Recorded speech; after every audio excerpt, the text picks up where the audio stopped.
Hey everybody, and welcome back to my channel. I hope you're all doing well on this Monday morning, afternoon or evening across the world where you may be at.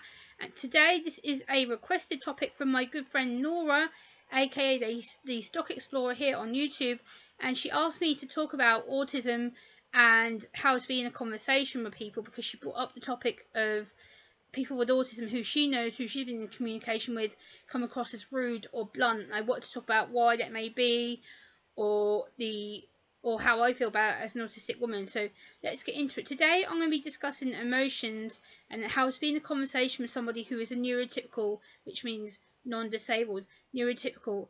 Being on the autistic spectrum for me can be really challenging for us, and being in a conversation with somebody, we have the expectation of forced eye contact and to act normal, aka neurotypical, but when we do this we still often get told that we are blunt, rude or direct with what we say to people. This is down to us being very logical people who want justice, order and routine and truth when we're talking to people. When we are communicating with people, this often gets assumed that we are intentionally trying to hurt people's feelings or insult them.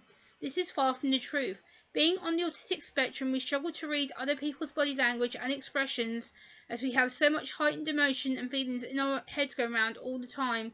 It's difficult for us to experience the emotions that that person is currently experiencing. So we try to read their lips or reading the mouth to communicate with them, which can be seen as not being caring or being rude. Communicating with people, we have so much information in our heads that we do not aim to upset you or offend you in any shape or form. When we talk with you, we are very much caring people and we have increased amounts of empathy, which means we are already heightened alert. So when we communicate with you, we have a lot of things going around in our head, and we already start with what we call a reduced social battery. So which basically means that our social battery is very, very limited with the amount of communication we can do to help you, to support you. So say we use like what we call the cell phone example. When your battery goes low on your phone and it flashes that red symbol at you, it's like that's what we start with. Like our battery's already so much reduced because we have chores to do, so that takes down the battery. Then we have emails, phone calls, job search, that takes up another battery. Seeing friends and family, another battery's gone. So then by the time we are talking to you, communicating with you, our battery is so reduced we end up being this far away from complete shutdown. When we reach shutdown, it's literally bang and everything is done. We get to a point where our anxiety kicks up, our depression kicks up, we get overloaded with noises, smells, touch, taste, the processing in our heads all the words, all the phrases, all the language that we have to use to communicate with you. And I think for a lot of people on the autistic spectrum like myself, it can be very, very difficult with knowing what to say to a neurotypical person at that moment when they're going through a certain emotion or certain feeling, because we are already heightened, we are already on increased anxiety levels, increased depression levels, and it can cause us to come across as we don't care, as we're cold, as we're callous, but we actually are not cold and callous at all. We are somebody who is going through heightened emotions.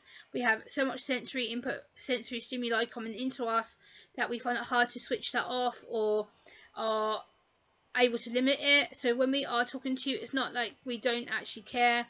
We are actually able to talk to you and communicate with you. And also I think a lot of the time it's down to miscommunication, that when we are actually trying to help you and give you facts and order and logic, some people who are neurotypical don't like it. So they think, oh well, you know, Gemma, it doesn't work that way, or it's not that easy, Gemma. Well, it actually is, because a lot of the time you have situation A, which is going through the emotion. Situation B is learning how to handle that, and then situation C is learning how to fix it. So, you know, it goes from situation A to B to C, which is pretty straightforward. In my world, it's very black and white. Like, it's very straightforward. Whereas with the neurotypical person, it is very complicated and very overwhelming for people. And they can think, oh, well, Gemma, you just see things so easy. It's so easy for you. No, it's not. Because when we're communicating with you every day and we're having to talk to you and do forced eye contact, and we're having to understand that you're doing a metaphor or a gesture which we don't read, it can be very, very overwhelming, and it can lead to us shutting down or leading to us being very agitated and stressed out. And people say, oh well, you appear so calm and you appear to have it so easy. And it's like, do you have any idea how draining a conversation is to someone on the autistic spectrum like myself? it's very draining, it's very hard, there's so much effort to put into it. It's the sensory stimuli, it's the anxiety, it's the unpredictable what to say, what knowing what not to say, it's giving the other person time to talk. So like role playing, it's that person talks, you be quiet, and that person talks, you be quiet. You talk, that person be quiet. You talk, and that person be quiet. That person talks, you be quiet. And it's really overwhelming because it's like you have to constantly take turns to that person and constantly have to talk about how you're feeling or progressing, how to understand the conversation. Being in a conversation also depends on the environment that you're in as well, because if you're in a certain environment that's noisy, that's crowded, that's smelly, that's just overwhelming in general, it leads to the autistic person going, oh my god, too much, too much, too much, too much. And it can be very overwhelming for us in a certain stimuli area. So don't think that we're being rude, cold, callous, not caring, because we actually are. We want to talk to you, we want to care, we want to help you, we want to guide you, and a lot of time there's so much stimuli in our heads we're not able to do that. So yeah, I hope this video has helped you understand a bit more about how to communicate with autistic people in a everyday conversation. Please like, comment, share and subscribe, and I'll see you next time. Bye guys.